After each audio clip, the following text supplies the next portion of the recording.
ഏറെ കോളിളക്കമുണ്ടാക്കിയ കൊല്ലം ഓയൂരിലെ 6 വയസ്സുകാരിയുടെ തട്ടിക്കൊണ്ടുപോകൽ. ഈ കേസിൽ ഇപ്പോൾ തുടരന്വേഷണത്തിന് ഉത്തരവിട്ടിരിക്കുകയാണ് കൊല്ലം അഡീഷണൽ സെഷൻസ് കോടതി.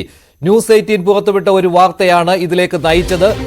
ഇതേ തുടർന്നാണ് അന്വേഷണ സംഘം കോടതിയിൽ തുടരന്വേഷണം വേണം എന്നുള്ള അപേക്ഷ നൽകിയത്. ഈ അപേക്ഷ കോടതി അംഗീകരിക്കുകയായിരുന്നു. 3 പേരായിരുന്നു ഈ കേസിൽ അറസ്റ്റിലായി റിമാൻഡിലായിരുന്നത്, ജുഡീഷ്യൽ കസ്റ്റഡിയിലായിരുന്നത്. ഇവരെ കൂടാതെ ഒരാൾ കൂടി തട്ടിക്കൊണ്ടുപോകൽ സംഘത്തിൽ ഉണ്ടെന്ന് തട്ടിക്കൊണ്ടുപോയ കുട്ടിയുടെ സഹോദരൻ ഒരു സംശയം പ്രകടിപ്പിച്ചിരുന്നു. ഇക്കാര്യം കുടുംബം ന്യൂസ് 18 പുറത്തുവിട്ടിരുന്നു. ന്യൂസ് 18 ഇത് വലിയ രീതിയിൽ വാർത്തയായി നൽകിയതിന് പിന്നാലെയാണ് കോടതിയിൽ ഈ ആവശ്യം അന്വേഷണ സംഘം ഉന്നയിച്ചത്. അന്വേഷണം തൃപ്തികരമല്ല എന്നായിരുന്നു കുടുംബത്തിന്റെ ആവശ്യം. അതുപോലെ തന്നെ ADGP MR അജിത് കുമാർ ഈ കേസ് അട്ടിമറിച്ചിട്ടുണ്ട് എന്നുള്ള സംശയം കുടുംബത്തിനുണ്ടായിരുന്നു. ഇക്കാര്യവും ന്യൂസ് 18 കുടുംബം വെളിപ്പെടുത്തിയിരുന്നു.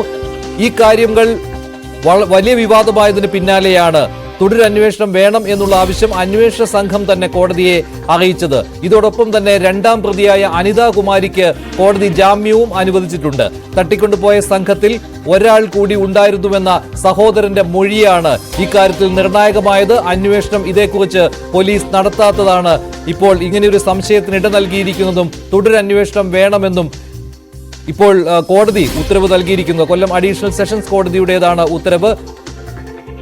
പിതാവ് നേരത്തെ ന്യൂസ് 18 ഇക്കാര്യങ്ങൾ വ്യക്തമാക്കിയതാണ്. ന്യൂസ് 18 ബിഗ് ഇമ്പാക്റ്റ് ആണിത്. കൂടുതൽ വിവരങ്ങളുമായി ഡാൻ കുര്യൻ ചേരുകയാണ്. ഡാൻ, ഇത്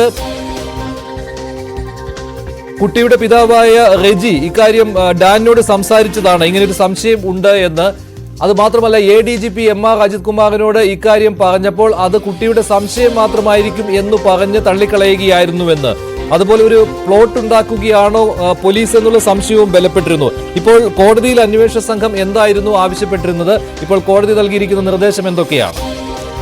MR അജിത് കുമാറുമായി ബന്ധപ്പെട്ട വിവാദങ്ങളും ആരോപണങ്ങളും ഉയരുന്നതിനിടയിലാണ് കഴിഞ്ഞ സെപ്റ്റംബർ മാസം 5-ാം തീയതി അബിഗേൽ സാറ റെജി എന്ന കൊല്ലം ഓയൂർ സ്വദേശിനിയായ 6 വയസ്സുകാരിയുടെ പിതാവ് റെജി ജോണുമായി ഞാൻ ഫോണിൽ സംസാരിച്ചത്. അപ്പോഴാണ് അദ്ദേഹം ഈ പൊതുസമൂഹത്തിനും തങ്ങളുടെ ബന്ധുക്കൾക്കുമൊക്കെ ഇക്കാര്യത്തിൽ വലിയ ആശങ്കയുണ്ട്, യഥാർത്ഥത്തിൽ എന്താണ് സംഭവിച്ചത് എന്നതിൻ്റെ കൃത്യമായ വിവരങ്ങളല്ല പുറത്തു വന്നിരിക്കുന്നത്, ഇതിലെന്തോ ഒത്തുകളി നടന്നിട്ടുണ്ട്, ഫാബ്രിക്കേഷൻസ് ഉണ്ട് എന്ന തരത്തിലുള്ള സൂചനകൾ നൽകുന്ന തരത്തിൽ എന്നോട് പ്രതികരിച്ചത്. സ്വാഭാവികമായി അദ്ദേഹം പ്രധാനമായി എടുത്തു പറഞ്ഞ ഒരു കാര്യം, ഈ സംഭവത്തിൽ ഉൾപ്പെട്ടിരിക്കുന്ന പത്മകുമാറിനും അനിതകുമാരിക്കും മകൾ അനുപമയ്ക്കും വലിയ തരത്തിലുള്ള സ്വത്തുക്കളുണ്ട്. പിന്നെ എങ്ങനെയാണ് ഈ ചാത്തന്നൂരിൽ മാത്രം ഏതാണ്ട് 4000 സ്ക്വയർ ഫീറ്റിൻ്റെ ഒരു വീടുണ്ട്, പോളച്ചിറയിൽ 7 ഏക്കറോളം വരുന്ന ഫാം ഹൗസ് ഉണ്ട്, അവിടെ 2 വീടുകൾ ആ ഫാം ഹൗസിനുള്ളിലുണ്ട്, 2 ആഡംബര വാഹനങ്ങളുണ്ട്. ഇത്രയധികം സ്വത്തുക്കളുള്ള ഒരു കുടുംബം വെറും 10 ലക്ഷം രൂപയുടെ ബാധ്യത തീർക്കാനായി ഇങ്ങനെ ഒരു ഗ്രാമപ്രദേശത്ത് വന്ന് ഈ 6 വയസ്സുകാരിയെ തട്ടിക്കൊണ്ടുപോയി വിലപേശൽ നടത്തി എന്ന് പറഞ്ഞാൽ അതെങ്ങനെ ഉൾക്കൊള്ളാനാകുമെന്ന തരത്തിലുള്ള ആശങ്കയായിരുന്നു അദ്ദേഹത്തിന്റെ വാക്കുകളിൽ നിറഞ്ഞത്. അതോടൊപ്പം ഏറ്റവും ദുരൂഹത ഉണർത്തുന്ന തരത്തിൽ വ്യക്തമായ ഒരു കാര്യം, ഈ കേസിൽ തമിഴ്നാട്ടിലെ തെങ്കാശിയിൽ നിന്ന് പത്മകുമാറിനെയും അനിതാകുമാരിയെയും മകൾ അനുപമയും പിടികൂടാൻ പോലീസിന് നിർണായകമായ വിവരങ്ങൾ കൈമാറിയത് അബിഗേൽ സാറ റെജിയുടെ സഹോദരൻ ജോനാഥൻ ആയിരുന്നു. ജോനാഥൻ നൽകിയ വിവരങ്ങളുടെ അടിസ്ഥാനത്തിലാണ് ഇവർ കടന്നുപോയ സഞ്ചരിച്ച വാഹനത്തെ സംബന്ധിച്ചും അവരുടെ രേഖാചിത്രം സംബന്ധിച്ചുമൊക്കെ കൃത്യമായ ഒരു ധാരണയിലേക്ക് പോലീസ് ഉദ്യോഗസ്ഥർക്കും അന്വേഷണ സംഘത്തിനും എത്താൻ കഴിഞ്ഞത്. സ്വാഭാവികമായി അതേ ജോനാഥൻ തന്നെയാണ് അന്വേഷണ സംഘത്തോട് അത് കൃത്യമായി വ്യക്തമാക്കിയത്. ഈ സംഘത്തിൽ 4ാമതൊരാൾ കൂടിയുണ്ട്, അതൊരു പുരുഷനാണ് എന്ന്.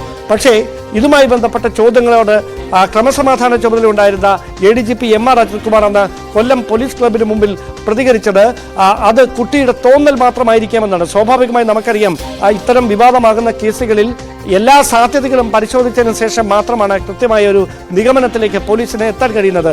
ദിവസങ്ങൾക്കുള്ളിൽ അങ്ങനെ ഒരു നിഗമനത്തിലേക്ക് എത്താൻ എങ്ങനെ അന്വേഷണ സംഘത്തിന് കഴിഞ്ഞു, അങ്ങനെ ഒരു തീരുമാനത്തിലേക്ക് എത്താൻ അവർക്ക് എങ്ങനെ കഴിഞ്ഞു, ഇതായിരുന്നു അതുമായി ബന്ധപ്പെട്ട ഏറ്റവും ദുരൂഹത ഉണർത്തുന്ന കാര്യം. അതോടൊപ്പം ഈ 2 കുട്ടികളെയും തട്ടിക്കൊണ്ടുപോകാൻ ശ്രമം നടത്തുകയും ഈ ജോനാഥൻ വളരെ സാഹസികമായി ഈ വാഹനത്തിൽ നിന്ന് അല്ലെങ്കിൽ പിടിച്ചുകൊണ്ടുപോകാനുള്ള നീക്കത്തിൽ നിന്ന് രക്ഷപ്പെട്ട് വടികൊണ്ട് വാഹനത്തിൽ അടിച്ച് അവിടെ നിന്ന് പുറത്തേക്ക് വീഴുകയുമായിരുന്നു. സ്വാഭാവികമായി അങ്ങനെ 3 പേർ വാഹനത്തിൽ നിന്ന് പുറത്തിറങ്ങി ഈ 2 കുട്ടികളെ പിടിച്ചുകൊണ്ട് പോകാൻ ശ്രമിക്കുമ്പോൾ പിന്നീട് എങ്ങനെ ഇവർ തിരികെ വാഹനത്തിലേക്ക് കയറി അമിത വേഗത്തിൽ വാഹനം ഓടിച്ചു പോയി, ഇതായിരുന്നു ഏറ്റവും പ്രധാനപ്പെട്ട സംശയം. അവിടെയാണ് ഇവർക്കൊപ്പം 4ാമതൊരാൾ കൂടി ഉണ്ടായിരുന്നു.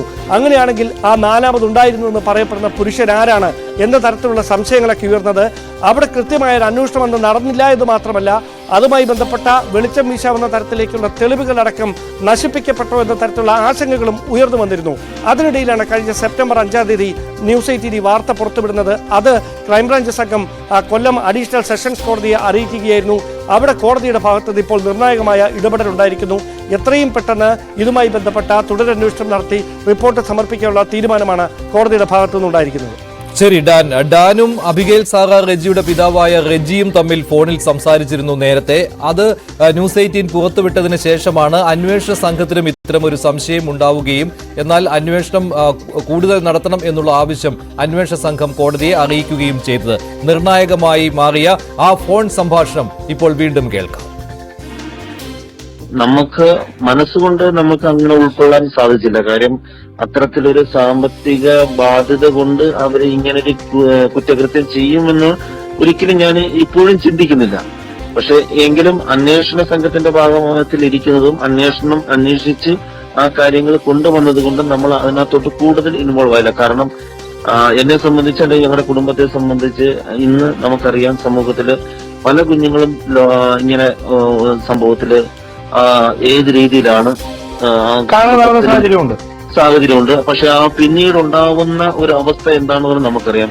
പക്ഷെ ആ ഒരു അവസ്ഥയിൽ നിന്നൊക്കെ നമ്മുടെ കുഞ്ഞിനെ ഒരു പോർണ പോലും കാരണം നമ്മുടെ കുഞ്ഞിനെ നമുക്ക് കൈ കിട്ടി. അല്ല, അത് മനസ്സിലാക്കുന്നു. ഞാൻ ഇങ്ങനെ ചോദിക്കാനുള്ള കാരണം ഈ 3 പേർക്ക് പുറമെ വേറെ ആരെങ്കിലും ഈ സംഭവത്തിൽ ഉൾപ്പെട്ടിട്ടുണ്ടെന്നൊരു സംശയം നിങ്ങൾ പോലീസിനോട് പറയുകയോ ആ രീതിയിലേക്ക് ഇവർ അന്ന് അന്വേഷണം നടത്തുകയോ ചെയ്തിരുന്നു? അങ്ങനെ എന്തെങ്കിലും ഒരു ഇടപെടൽ ഉണ്ടായിട്ടുണ്ടോ? നമ്മൾ പലപ്പോഴും ആ ഒരു അന്വേഷണ സമയത്തൊക്കെ നമ്മൾ പറയാറുണ്ട്, സാറേ നമുക്ക് അപ്പം എന്റെ മകൻ തന്നെ അന്ന് പറഞ്ഞിട്ടുണ്ട് 4ാമതൊരാളുണ്ടെന്നാണ് പറഞ്ഞത്. പക്ഷെ അത് പിന്നീട് 4ാമതൊരാളല്ല 3 പേരെ ഉള്ളൂ എന്നുള്ളതാണ്. ജോനതൻ അന്ന് പറഞ്ഞത് 4 പേരുണ്ടെന്നാണ് പറഞ്ഞത്. ഒരു മെയില് ഒരാണും ഒരു അങ്കിളും ഉണ്ടെന്നാണ് പറഞ്ഞത്. പക്ഷെ പിന്നീട് അത് അന്വേഷണത്തിന് നമുക്ക് 3 പേരെ ഉള്ളെന്നുള്ളതായിട്ടാണ്. അതായത് ഈ ചിത്രത്തിലേക്ക് ഈ 4ാമതുള്ള അജ്ഞാത വ്യക്തി, നിങ്ങളുടെ മോഹൻ പറഞ്ഞ ഈ അജ്ഞാത വ്യക്തി എന്ന ആള് പിന്നീട് ഈ ചിത്രത്തിലില്ല, ഈ കേസിൽ. മോന് ഉറപ്പിച്ച് പറയുന്നുണ്ടായിരുന്നു അന്നും 4 പേരുണ്ടായിരുന്നു, 4 പേരാ അതില് ഫ്രണ്ടിൽ ഒരു അങ്കിളും കൂടെ ഉണ്ടായിരുന്നു എന്ന് പറയുന്നു. പിന്നീട് ആ പുള്ളി ചിത്രത്തിൽ നമ്മൾ കണ്ടിട്ടില്ല. പിന്നെ അന്വേഷണ സംഘത്തിന്റെ ഇതിൽ വന്നേക്കുന്നത് അവർ 3 പേരെ ഉള്ളൂ എന്നുള്ളതാണ്. മോന് ചിലപ്പം അങ്ങനെ തോന്നിയതാവാം എന്ന് പറയുകയുണ്ടായി. അല്ല, ബാക്കി മോൻ പറഞ്ഞ എല്ലാ കാര്യങ്ങളും സത്യമായി വരികയും നാലാമതുള്ള ഈ ആളെ പറ്റി ഉള്ള കാര്യം മാത്രം മോന് തോന്നിയതാണ് എന്നാണ് അവർ പറയുന്നത്. ബാക്കിയെല്ലാം കറക്റ്റ് ആയിരുന്നു. മോൻ പറഞ്ഞ എല്ലാ കാര്യങ്ങളും അവാർഡ് കൊടുക്കുന്ന തരത്തിലേക്ക് ഇവരെ ഈ പോലീസ് എത്തിയായിരുന്നു അല്ലെ? അതെ, തീർച്ചയായിട്ടും പറഞ്ഞാൽ ആ ഒരു ഛായാചിത്രം വരയ്ക്കുന്നതിൽ ഏറ്റവും കൂടുതൽ അവരെ സഹായിച്ചതെന്ന് പറഞ്ഞാൽ അപ്പൊ അവരോട് ചോദിച്ചാൽ അറിയാം. നമുക്ക് അന്ന് വന്ന് ഛായാചിത്രം വരയ്ക്കാൻ വന്നവരുടെ ചോദിച്ചാൽ പോലും അവരന്ന് ചാനൽ ചർച്ചയിൽ വന്ന് പറയുന്നത് വ്യക്തമായിട്ട് മോനും മോളും അവരുടെ മുഖം എങ്ങനെയാണ്, ഏത് ഷേപ്പാണെന്നുള്ളത് വ്യക്തമായിട്ട് അവരാണ് അവർക്ക് ഇത് ചെയ്തു കൊടുത്തത്. അതായത് ആ വിവരത്തിന്റെ അടിസ്ഥാനത്തിലായിരുന്നു ഈ രേഖാചിത്രം വരയ്ക്കുകയും അവരെ പിടികൂടാൻ സഹായിക്കുന്ന ഒരു സാഹചര്യം ഉണ്ടാകുകയും ചെയ്തത്. തീർച്ചയായിട്ടും. അപ്പൊ ഈ ഒരു കാര്യം, അതായത് ഈ 4ാമതൊരു വ്യക്തി ആ വാഹനത്തിൽ ഉണ്ടായിരുന്നെന്ന് ജോനാഥൻ കൊടുത്ത മൊഴിയിൽ പിന്നീട് അന്വേഷണം നടന്നില്ല. അത് പിന്നെ അവര് മകൻ കൊടുത്തു. പക്ഷെ അവര് അന്വേഷിച്ചിട്ട് അങ്ങനെ ഒരു വ്യക്തി ഇല്ല, 3 പേരെ ഉള്ളൂ എന്നുള്ള ഒരു രീതിയിലേക്ക് ആ കാര്യം വന്നെത്തുകയുണ്ടായി. അല്ല, അങ്ങനല്ല. ഈ 4ാമതൊരു വ്യക്തി ഇല്ല എന്ന് ഉറപ്പിച്ചു പറഞ്ഞതാരാണ്? ADGP ആയിരുന്നു. അവരാണ് അന്വേഷണ സംഘമാണ് പറയുന്നത് 4ാമതൊരു വ്യക്തി ഇല്ല എന്നുള്ളത്. ബാക്കി മോൻ പറഞ്ഞ എല്ലാ കാര്യങ്ങളും ജോനാഥൻ പറഞ്ഞ കാര്യങ്ങളെല്ലാം കൃത്യമാണ്. ഈ ഒരു കാര്യം മാത്രമില്ല, ഈ കുടുംബത്തിലേക്ക് അങ്ങ് ഒതുങ്ങി. ഒതുങ്ങി. കാര്യം വെള്ള കാറെന്ന് പറയുന്നു, മറ്റേ ലേഡീസിന്റെ കാര്യങ്ങൾ പറയുന്നു, കാറിൽ പുള്ളിക്കാരൻ തൊപ്പി വെച്ചിട്ടുണ്ടെന്ന് പറയുന്നു. ഇതെല്ലാം പറയുന്നത് എല്ലാം കറക്റ്റ് ആയിരുന്നു. അവൻ കമ്പ് കൊണ്ട് അടിച്ചെന്ന് പറയുന്നത് കറക്റ്റ് ആയിരുന്നു. വണ്ടിയിൽ തൂങ്ങി അവന്റെ മുട്ട് മുറിഞ്ഞെന്നുള്ളത് പറയുന്നു. അതെല്ലാം എല്ലാ കാര്യങ്ങളും വൈറ്റ് കാറാന്ന് പറയുന്നു. ഇതെല്ലാം കറക്റ്റ് ആയിരുന്നു. പക്ഷെ അവന് അതിന്റെ എല്ലാം പറഞ്ഞതിൽ ഒരു കാര്യം കൂടെ പറഞ്ഞു, 4ാമതൊരാളുണ്ടായിരുന്നു എന്ന്.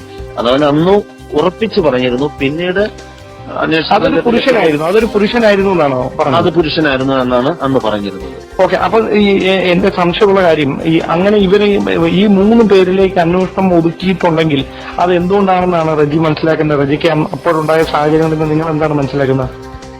അല്ല, ഞാൻ പറഞ്ഞില്ലേ, നമ്മളെ സംബന്ധിച്ച് ഒരു അന്വേഷണ സംഘം അന്വേഷിച്ച് അത് 3 പേരാണ്, സാമ്പത്തിക ബാധ്യത കൊണ്ടാണ് ചെയ്തത്, അവരങ്ങനെ ചെയ്തതാണെന്നുള്ള രീതിയിലേക്ക് വന്നപ്പോഴത്തേക്ക് ഞാൻ പറഞ്ഞില്ലേ, ഞങ്ങളെ സംബന്ധിച്ച് നമുക്ക് നമ്മുടെ കുഞ്ഞായിരുന്നു. പിന്നെ എന്താണെന്നുള്ളത് ഇനി നിയമം അല്ല, ഇത് ഒരുപാട് കുട്ടികളെ ഇതുപോലെ കാണാതെ പോകുന്നുണ്ട്. അപ്പൊ നിങ്ങൾക്ക് അറിയാവുന്ന സത്യം നിങ്ങൾ മറച്ചു വെച്ച് കഴിഞ്ഞാൽ അത് മറ്റു കുട്ടികളുടെ ഭാവിയെ കൂടി ബാധിക്കുന്ന ഒരു കാര്യമാണ്. തീർച്ചയായിട്ടും ഞാൻ പറഞ്ഞില്ലേ, നമ്മൾ അറിയാൻ സാധിച്ചത് ഇവരുടെ ലിസ്റ്റിൽ തന്നെ കുട്ടികൾ എണ്ണം കൂടുതലുണ്ടെന്നുള്ളതാണ് ഞാൻ അറിയുന്നത്. അതായത് ഈ പോലീസ് പിടിച്ചെടുത്ത ലിസ്റ്റിൽ അവരുടെ ഒരു ഡയറിയോ എന്തോ ഒരു ഇതില് അവരുടെ ലിസ്റ്റിൽ തന്നെ കുഞ്ഞുങ്ങളുടെ ഇത് എണ്ണം ഉണ്ടെന്നുള്ളതാണ് അന്നത്തെ നമുക്ക് മനസ്സിലാക്കാൻ സാധിച്ചത്. ഞാനിപ്പോഴും പറയുന്നത് ഇതിന് പിന്നിൽ, ഞാൻ അന്നും ഒരു കാര്യം പറഞ്ഞിട്ടുണ്ട്, ഇപ്പോഴും പറയുന്നത് ഇതിന് പിന്നിൽ ആരെങ്കിലും ഉണ്ടെങ്കിൽ അത് തീർച്ചയായിട്ടും കണ്ടുപിടിക്കണം. കാര്യം എന്റെ ഒരു കുഞ്ഞല്ല, നമുക്ക് ഒരുപാട് കുഞ്ഞുങ്ങൾ എല്ലാവർക്കും ഉണ്ട്. നാളെ ഒരു വ്യക്തിക്കും അല്ലെങ്കിൽ ഇങ്ങനെ ഇതിന്റെ പേരില് ഇതിന്റെ പിന്നിൽ പ്രവർത്തിച്ചവര് രക്ഷിക്കപ്പെട്ടു അല്ലെങ്കിൽ ഇവര് നിരപരാധികൾ ശിക്ഷിക്കപ്പെട്ടു എന്നുള്ള രീതിയിലേക്ക് പോകാതെ അന്വേഷണം യഥാർത്ഥമായി പറഞ്ഞാൽ കുറച്ചും കൂടെ പോയിരുന്നെങ്കിൽ ചിലപ്പോൾ തീർച്ചയായിട്ടും എവിടെങ്കിലും എത്തിച്ചേർന്നേ. അല്ല, അങ്ങനെ എന്റെ സംശയം ഒരു കാര്യം കൂടെ, അതായത് അങ്ങനെ ഉണ്ടെങ്കിൽ നിങ്ങൾ എന്തുകൊണ്ടാണ് ഇത്രയധികം നാളായി ഈ ഒരു സംഭവം ഉണ്ടായിട്ട് നിങ്ങൾ അതിലൊരു തുടർന്നൊരു സ്റ്റെപ്പ് മുമ്പോട്ട് വെക്കാതിരുന്നത് എന്തുകൊണ്ടാണ്?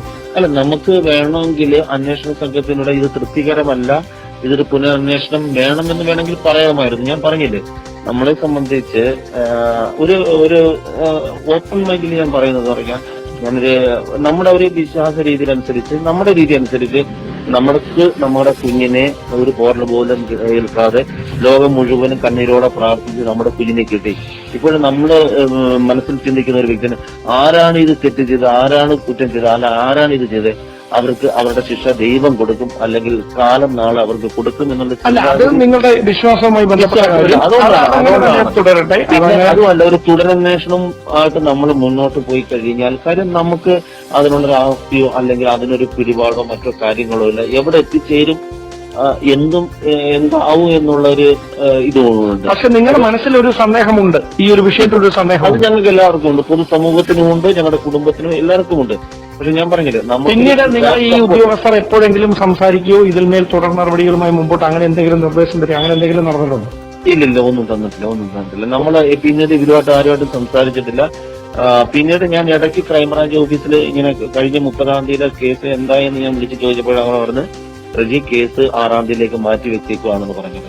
അതായത് ഈ എം.ആർ. അജിത് കുമാർ ഫാബ്രിക്കേറ്റ് ചെയ്ത ഒരു സ്റ്റോറിയാണ് ഈ ചോദ്യം ചെയ്യലിന് ശേഷം അദ്ദേഹം ഈ ആളുകൾക്ക് മുമ്പിൽ, മാധ്യമങ്ങൾക്ക് മുമ്പിൽ വന്ന് വിശദീകരിച്ചെന്നൊരു നിലപാടിലാണോ നിങ്ങൾ ഈ കുടുംബമുള്ളത്?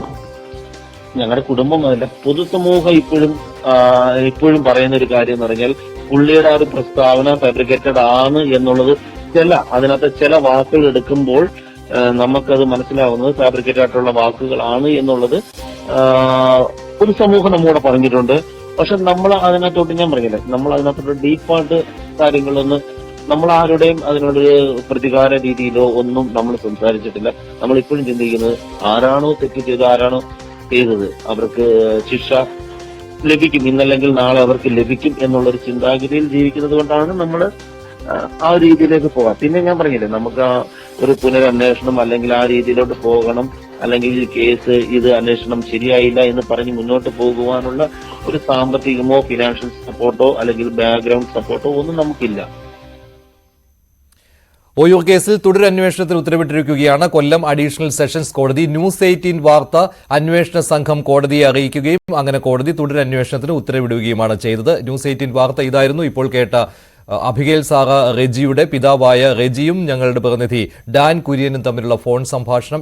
ഇതിലാണ് പിതാവ് എല്ലാ കാര്യങ്ങളും തുറന്നു പറഞ്ഞിരിക്കുന്നത്. ഈ കേസിനെ കുറിച്ച് സംശയങ്ങളുണ്ട്, 4-മതൊരാൾ കൂടി ഉണ്ടായിരുന്നു തട്ടിക്കൊണ്ടുപോയവരുടെ സംഘത്തിൽ എന്ന് കുട്ടിയുടെ സഹോദരൻ വെളിപ്പെടുത്തിയതാണ്. കുട്ടിയുടെ സഹോദരന്റെ വെളിപ്പെടുത്തലുകളുടെ അടിസ്ഥാനത്തിൽ തന്നെയായിരുന്നു കേസ് അന്വേഷണം മുന്നോട്ട് പോയത്. അപ്പോൾ അതിന് തുമ്പുണ്ടാക്കുവാനുള്ള ശ്രമങ്ങൾ നടന്നത്. പക്ഷേ ആ 4-മതൊരാളെ കുറിച്ചുള്ള അന്വേഷണം നടന്നില്ല. ഇക്കാര്യം അന്വേഷിക്കുവാനാണ് ഇപ്പോൾ കോടതി അനുമതി നൽകിയിരിക്കുന്നത്.